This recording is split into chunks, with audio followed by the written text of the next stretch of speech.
Greetings, chess friends. Today, we're going to have a bit of a different lesson, and really the story of why the stronger players are stronger, what they do a little better. And this will be told through the eyes of an old player named Isaak Birbrager. Now, apologies to anybody if they are related to him or happen to know his children or whatever that have be, but I thought this was an interesting story, as he played many of the strongest players of all time. Evidently was a chess journalist of sorts and enthusiastic player, strong player. But let's jump into the first game. He is here with the black pieces playing Nona Gaprindashvili, one of the strongest female player of the day before the Polgar sisters showed up on the scene, I would say.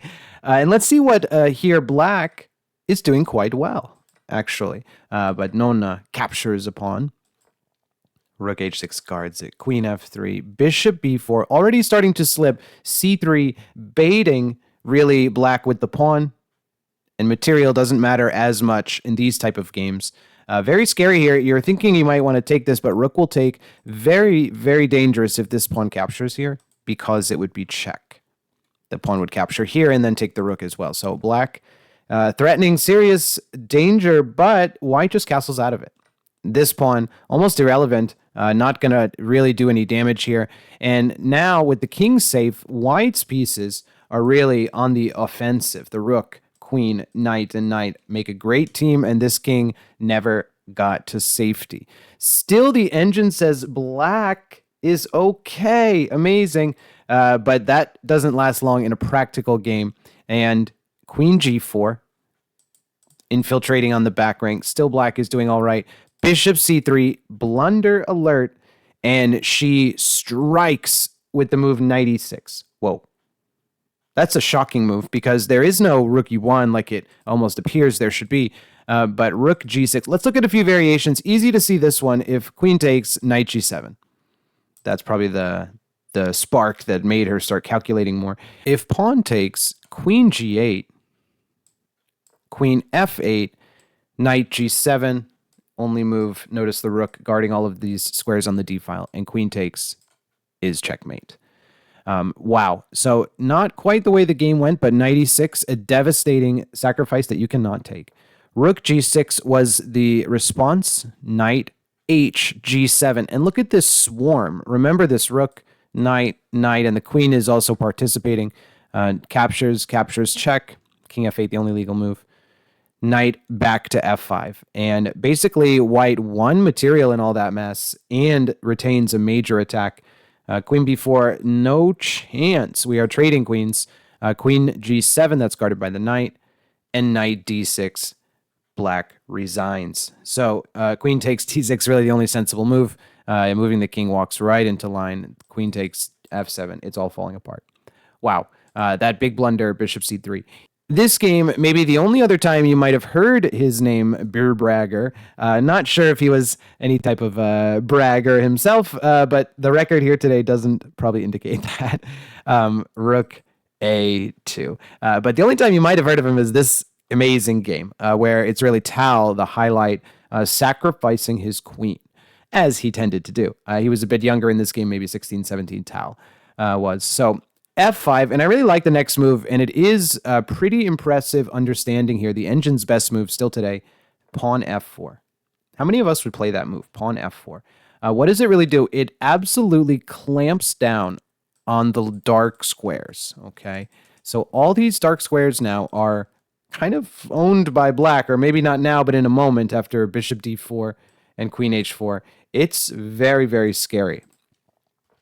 g4, you can feel the panic. Let's just illustrate. Let's just play a bad move here, like rook a1, just a pass type of move. This game's almost over. Bishop d4 check, queen h4, and that is threatening nearly mate. Notice knight here is playable move because the pawn is pinned. Very, very scary. You're going to have to give material. En passant playable here, but he doesn't do it. Bishop d4 check, king h1, and here Tal, I'm sure with a smile, played queen h4, giving the knight. Of course, he's not really giving the knight, as this is hanging. Rook e2, queen h3, even bishop takes. I'm sure he calculated these type of moves, but queen h3 was played in the game. That is checkmate, by the way. Rook g2 holds off for a moment. Queen takes f3. And obviously, things are falling apart quickly here.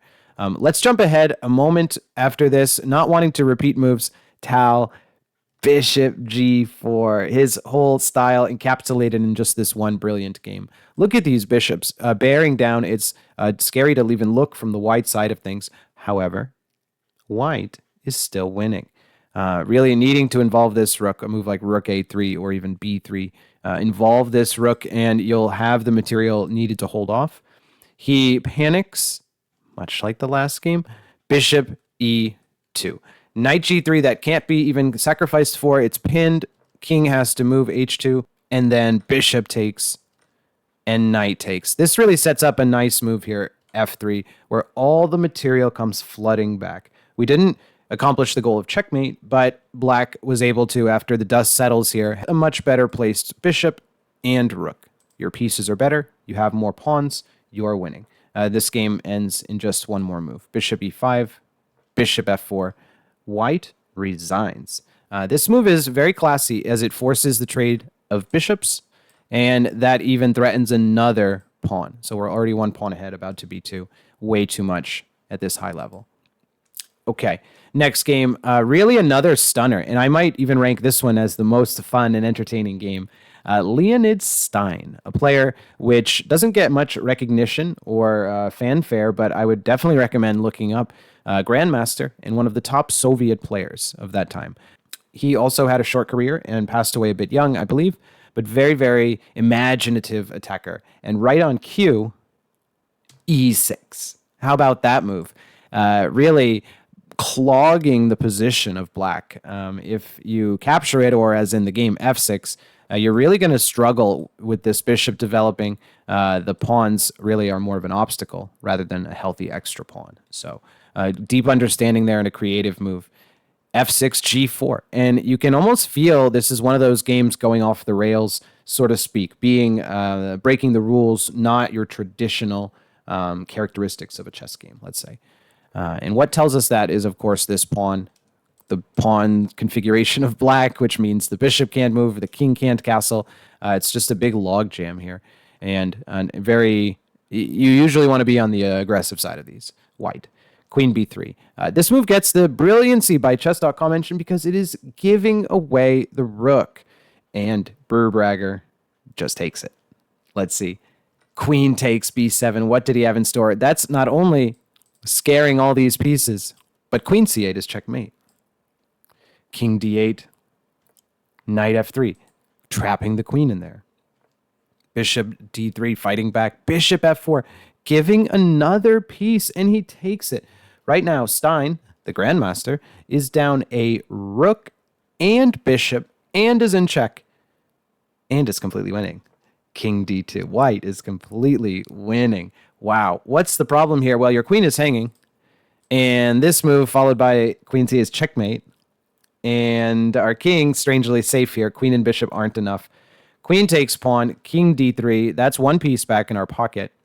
Knight takes e6 is a sacrifice just to survive, but it's only temporary here. Queen c8, king f7, and knight g5. A number of ways to do that with the knights shuffling to e5 or g5, but he finds it, and black resigns. What a game. Let's just quickly show that if you take this, the checkmate is knight g5 and queen e6. We can pre-move. Wherever your king goes, if you go back, queen e6. If you go forward, queen e6. Always checkmate. So, wow. Amazing game there. Starting with e6 and then sacrificing a rook and then sacrificing another bishop. An incredible game, but it seemed the complications just got to him. Nothing to brag about that game. But you could have been bragging about this one where he had BOTVINNIK, capture, on the run. Birbrager is white and doing pretty well here, right? We're threatening this knight. We own the open file. Our king is already safe. Black looking a little clumsy here, but queen b7, a really veteran move. BOTVINNIK, at the time of this game, on and off the world champion, really the patriarch of chess in the Soviet school. Wily veteran. Rook c7. Feels like white is in control if ever so slightly. But Botvinnik really shows his class here with the move a5. I love this move and the trickery, the psychology behind it. Watch out for this sniper bishop staring at this knight. What does that have to do with it? Well, in the game, Birbrager plays pawn takes pawn, and I think he was stunned by knight e8, hitting this knight and rook. A backwards knight move. Botvinnik, the master, the world champion. Knight b5, and black will go on to win. We'll look here in a moment. There was a way. There was a way here for white, which was rook takes f7.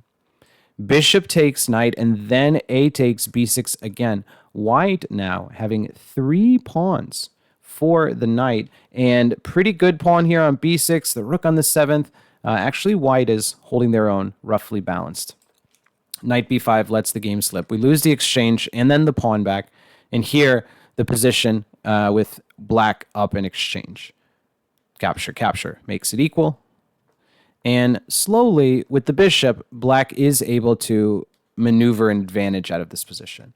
Was not so obvious, really, but you can tell that the rook is more active. The bishop with the outside pass pawn will be an advantage, as the knight is a little slower. But again, you can see that black does not want to trade and having a little trouble. The game ends a bit abruptly with some, let's see right here, rook b7, king h8, with some discomfort on the knight. I would say it's really not even time to resign. Maybe he got a little bit nervous again with his illustrious opponent. But the idea, I think, is that after moving the knight to safety, some check, king f1, and then perhaps pinning the knight. But actually, still, this is not over. Rook b8 and knight d7 does get out of that. So I'm not sure if he kind of gave up a little early here. Unconvincing here. Maybe Botvinnik would have won, but I wouldn't have resigned there. Let's keep going. SMYSLOV, another world champion.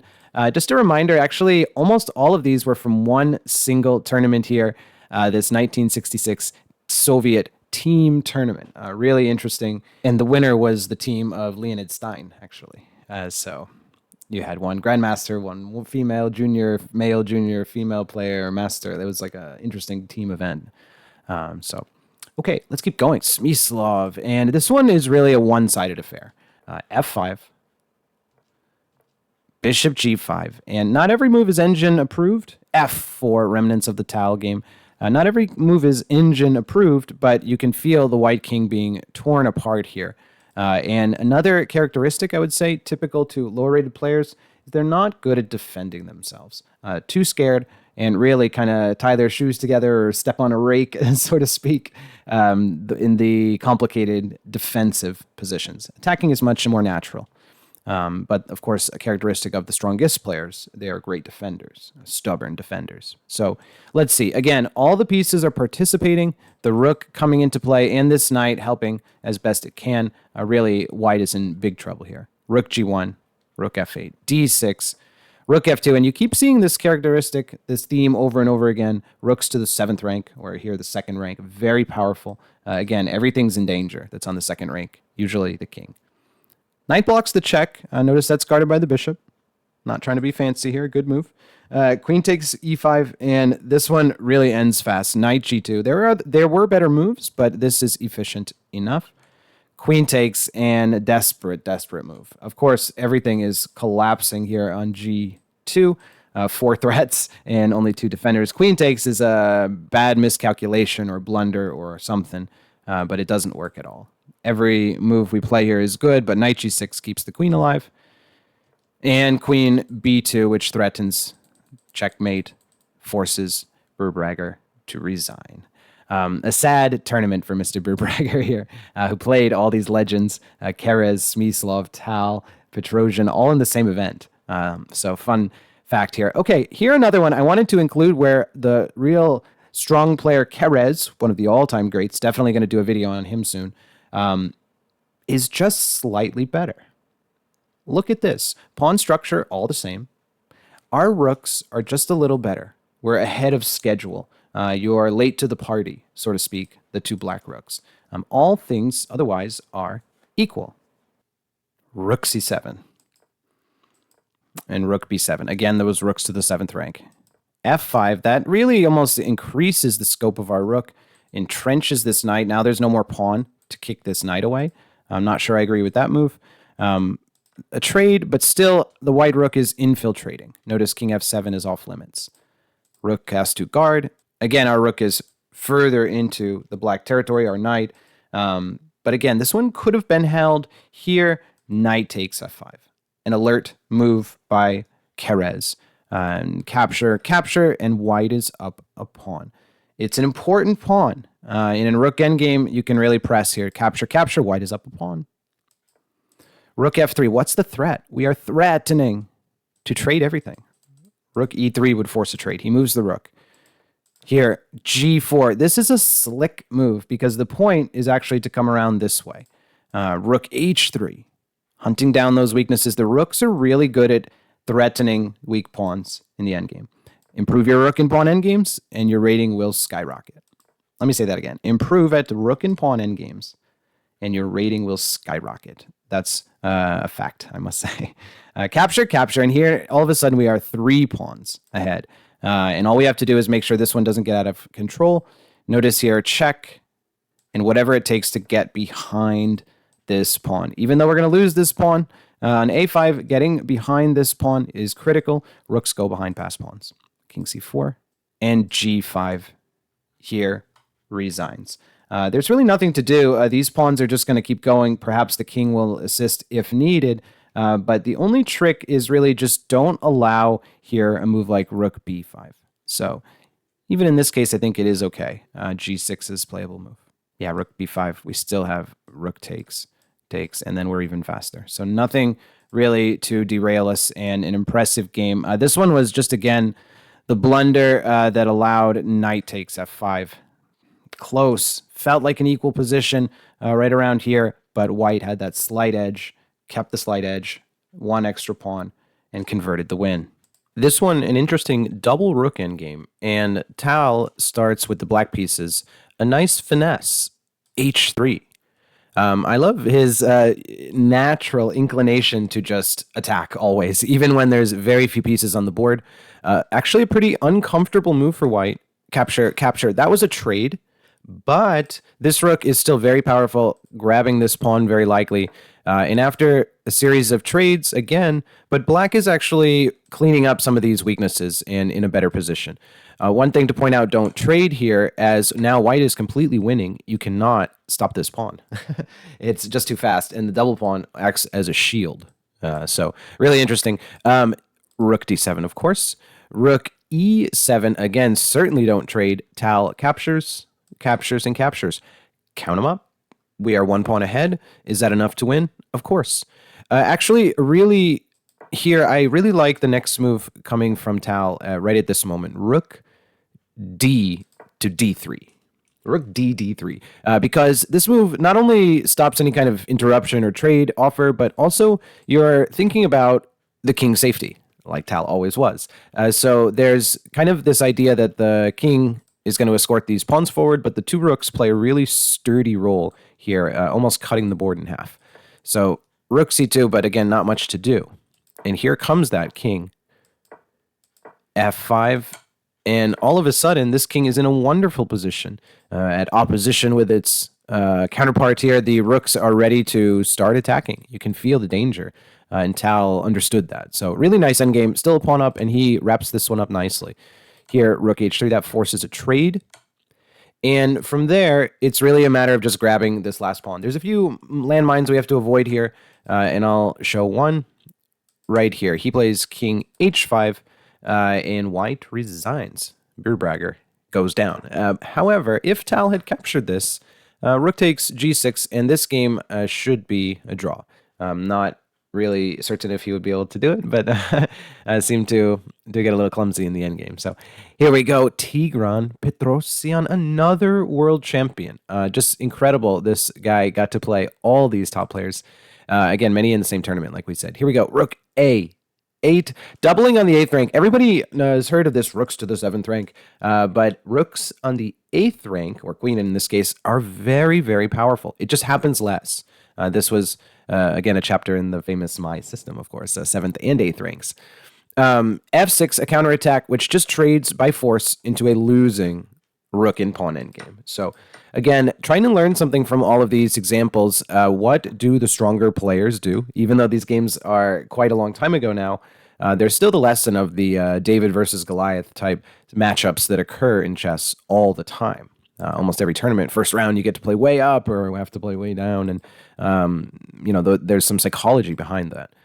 Anyway, here, a little psychology. Repetition of moves. Petrosian knows I'm up a pawn, even if he takes this one, which he does. White is up a pawn. He knows I'm the master of the endgame. This one is a potential queen, and the king is going to be able to safely pick and poke his way in here and become a key player. Remember, the king is a very important piece in the endgame, and here it comes, king g4. Rook b2. Some people are just scared in the endgame. Like, I don't know, it's so close to the end. The plans aren't as clear. But if you're up in material, you should press on to try to win and queen the pawn. Your goal is just to queen the pawns. You're not, you don't have enough pieces to generate a checkmating attack, usually.